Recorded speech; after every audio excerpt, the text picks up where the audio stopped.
So Lupin is back for its third season. This French mystery thriller show is just so good, and we have an additional 2 episodes this season. And I just absolutely love this series. Omar Sy is just perfectly cast as Assane Diop, and you are just so with him every step of the way. And every single episode just ends with a bit of a twist that you really don't see coming. And I love how the overarching mystery this series really did go full circle back to the past concurrent and parallel storytelling device that they always use, which was really good. I mean, I have to say, I did prefer the first 2 seasons where Arsene Diop is trying to get revenge on the super rich Pellegrini character who framed his father so unceremoniously. So I just loved it, the way that Arsene Diop is trying to get revenge on him, and Pellegrini is able to use all of his money and influence to really thwart his plan. Whereas this time, we are instead focusing on his mother who gets kidnapped, and he is on a mission to try and save her. And of course, alongside this, we have all of the typical heists, all of the wicked chase sequences, some brilliant action sequences, some thriller intense sequences. And this time, the police are really on his trail, and we've also got some journalists that are trying to find out whether or not he is actually dead or alive. And the first episode of Part 3, I just have to say, was absolutely phenomenal. Very similar to the first episode of the first season, which was absolutely incredible, being set in the Louvre. And this time, he is trying to retrieve the Black Pearl, which is an item that has always plagued him, as this is the one thing that he was caught for. So I guess you could use the euphemism of, you know, it was the one that got away. So the fact that he was able to get this by the end of the episode was absolutely brilliant. And then the second episode, speaking of him faking his own death, was all around how he got away with it. And I just love his partnership with Benjamin. I just think as a duo, they are just so good. Which is why it was just such a dagger to the heart when he has to betray Ben in the most gut-wrenching way. I was literally screaming on my TV, screaming, no, how on earth can you do that? Especially as Ben has been with him from day one and has just been supporting him throughout. So the fact that he did betray him was just so shocking, as like I said, he was the one support network that he had. But this was of course Jean-Luc's plan, as he really did want to isolate Assane and totally destroy his life from the inside out. But like I said, that moment was just so shocking. And of course the reason he's doing it is because his mother has been kidnapped, so he now is under the influence of a potential big bad boss that he has double-crossed in his past life. And I loved it that, you know, you do see Pellegrini along with other people that are equally rich, influential and powerful, and also have a focus on trying to get revenge on him. And I just loved the heist that he was forced to do. For example, stealing the bracelet, which you find out by the end, you know, he was actually pretending to drop it on a couple of occasions, as ultimately he wanted to get Benjamin framed for this robbery. And then the Monet painting, I really liked that episode actually, because we had brand new characters, and Cisco was an absolute psycho in terms of, you know, if you don't pick an ace, he is going to kill you. And the fact that Assane was able to infiltrate himself into this group, create some infighting between the group members, as well as steal the Monet painting, get them framed for the robbery that they were doing. And I just loved it that their getaway car, he made sure that it was sprayed in orange so that when they go into the car wash, they can escape in plain sight. Absolute genius. So after the sucker punch that Assane has to take in terms of Benjamin now being in prison, he needs another new accomplice. So I loved it, the way that he goes to Yusuf Gadara, as he knows that Yusuf really looks up to him and really admires Lupin.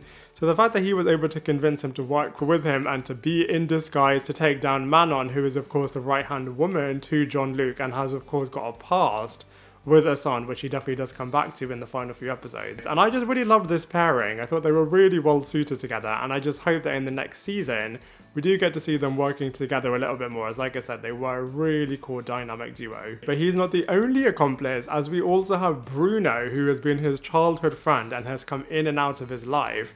And I just loved it. These two similarly had a really good bond, both as young kids as well as adults, and I just loved it when they were working together. If anything, again, I would have loved a couple more sequences between these guys as adults, because of course you do see them a lot together as kids, and I loved it, you know, they set them up as rivals, then friends, and then having to go through something incredibly traumatic. And of course Claire and Raoul are back from the first 2 seasons as of course his estranged wife and his son, and they are always being hunted by Jean-Luc, especially towards the end of this series.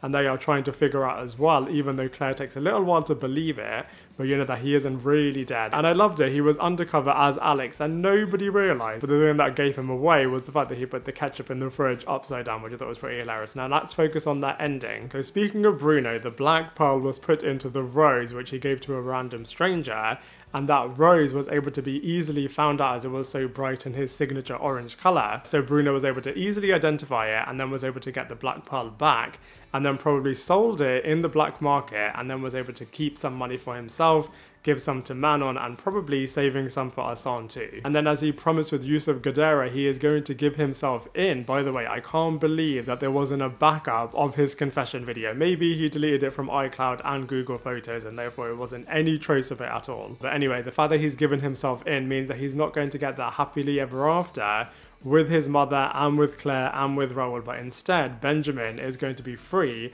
So those four are then going to depart. I wonder if Benjamin is going to have a relationship with Claire in the future. But what we do see in the final few moments is that he is in the same prison as Pellegrini, who was obviously the big antagonist in the first 2 seasons. So speaking of full circle, the 4th season has the potential to be absolutely brilliant. I mean, Assane is easily going to escape from prison and then probably be on the run again. But this time he won't know who he can trust, as Pellegrini did tease that somebody really close to him is going to betray him. I feel like it has to be Ben. I mean, Ben was probably meeting Pellegrini in prison, and maybe they were in cahoots to try to get revenge on Assane. As like I said, the fact that he got Ben in prison for this act was just so unforgivable. And his first priority should have been trying to get Ben out of prison, but he just left him there for ages. So I have to say, I do think it is Ben. Or it could be his mother, as we really don't know anything about his mother at all. Maybe this woman isn't even the real mother. Maybe she has just been impersonating her this entire time, and maybe she really is trapped somewhere else. And even though we didn't see her this season, Juliet could easily be the other person, as of course she is Pellegrini's real daughter.